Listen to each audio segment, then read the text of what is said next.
De retour à Info Rive-Sud. Chers téléspectateurs, vous vous rappelez certainement de la fuite d'informations sensibles des clients de l'institution bancaire Desjardins en 2019. Peut-être même faites-vous partie du million de Québécois dont les données sont concernées par cette fuite. Malheureusement pour vous, la sécurité bancaire des clients de Desjardins est à nouveau menacée car la coopérative a été victime d'une tentative d'extorsion dernièrement. Le risque de vol d'identité est donc encore bien présent pour les personnes concernées. On s'en informe avec notre consultant en sécurité informatique, Charles-Frédéric Hamilton. Bonjour, M. Hamilton. Bonjour, bonjour. Merci de nous retrouver cette fois-ci en Zoom, en visioconférence. Donc, je l'ai mentionné, une tentative d'extorsion, un groupe donc de cyber-extorsion qui aurait demandé une rançon récemment à Desjardins sous menace de dévoiler donc les données des clients. Pourquoi toute cette affaire donc refait surface 6 ans plus tard, là? Bien, il faut comprendre déjà que c'est des entreprises lucratives. L'objectif ultime, c'est de faire de l'argent. Il faut comprendre que les données qui ont été exposées par le passé sont toujours accessibles sur Internet. Il y a probablement des gens qui cherchent à faire de l'argent à travers ça. Donc, ça ne veut pas nécessairement dire que c'est des nouvelles données. Ça peut être un amalgame, une agrégation de vieilles données qui viennent d'un peu partout. On pense quand même au fait que c'est des criminels. Ça ne veut pas toujours dire qu'ils vont être aussi très honnêtes dans leur méthode d'extorsion. Oui, voilà. Puis c'est du chantage peut-être que vous avez mentionné de la part de ce groupe-là. Vous avez également mentionné là, du côté de Desjardins que ce n'était peut-être pas des nouvelles données. C'est ce que Desjardins dit. On s'est entretenu, on a eu une déclaration en fait à Info Sud de Desjardins qui dit qu'il s'agit de données issues de la fuite des renseignements personnels de 2019 et donc pas une nouvelle fuite de données. Ils disent aussi que comme à l'habitude, ils prennent très au sérieux ce type d'allégations et qu'ils ont fait les vérifications nécessaires. Les affirmations de ce groupe sont non fondées et Desjardins n'est pas victime d'un incident de sécurité. Donc, on essaie de rassurer un peu les gens à ce niveau-là, de dire que les données sont protégées et que tout va bien. Mais est-ce que les gens doivent s'inquiéter de ça, là?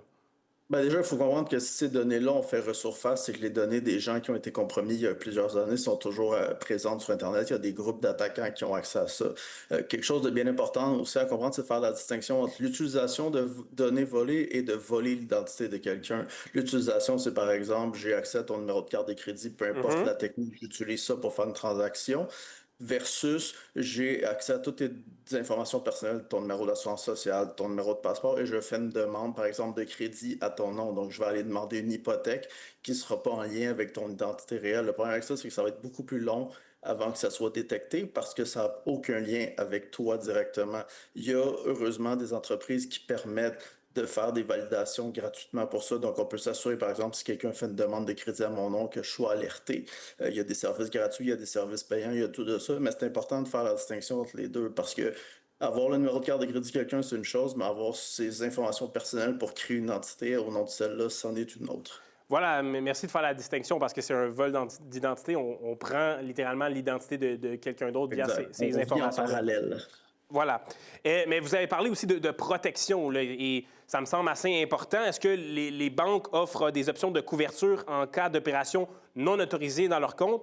Il me semble que ça devrait être une base obligatoire, justement, là, pour la sécurité informatique des gens, là.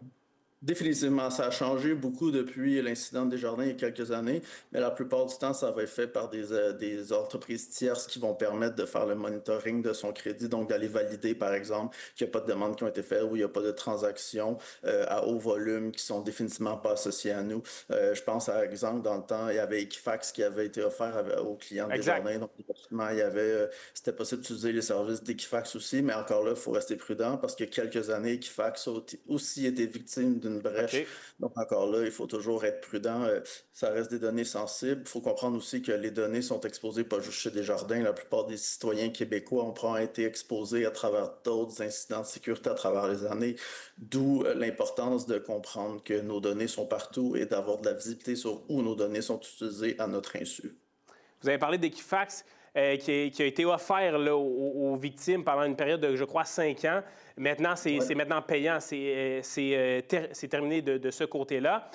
Selon le média La Presse, qui a interrogé un expert à ce sujet, j'ai lu l'article à ce sujet, ça dit que le risque de vol d'identité serait encore plus élevé qu'il y a 6 ans. Pourquoi exactement, selon vous? Ben, en fait, c'est simple. Combien de transactions par jour vous faites sur Internet? Combien de fois vous rentrez vos informations confidentielles? Mhm. Je pense même aux plateformes où ils vont demander de valider votre identité en envoyant une photo de votre permis de conduire, par exemple. Toutes ces plateformes-là, si elles sont compromises, sont potentiellement des vecteurs pour les criminels d'avoir un amalgame de vos informations. Ça peut être une date de naissance d'une brèche, un permis de conduire d'une autre. Il y a des gens qui sont spécialisés dans s'assurer que toutes ces données-là vont être réunies à la même endroit pour voler une identité complète de quelqu'un. Puis on a parlé de protection. Est-ce qu'il y a d'autres outils ou d'autres efforts de prévention qui peuvent être faits? Mais d'en parler comme ça avec un consultant en sécurité informatique, c'est de la prévention.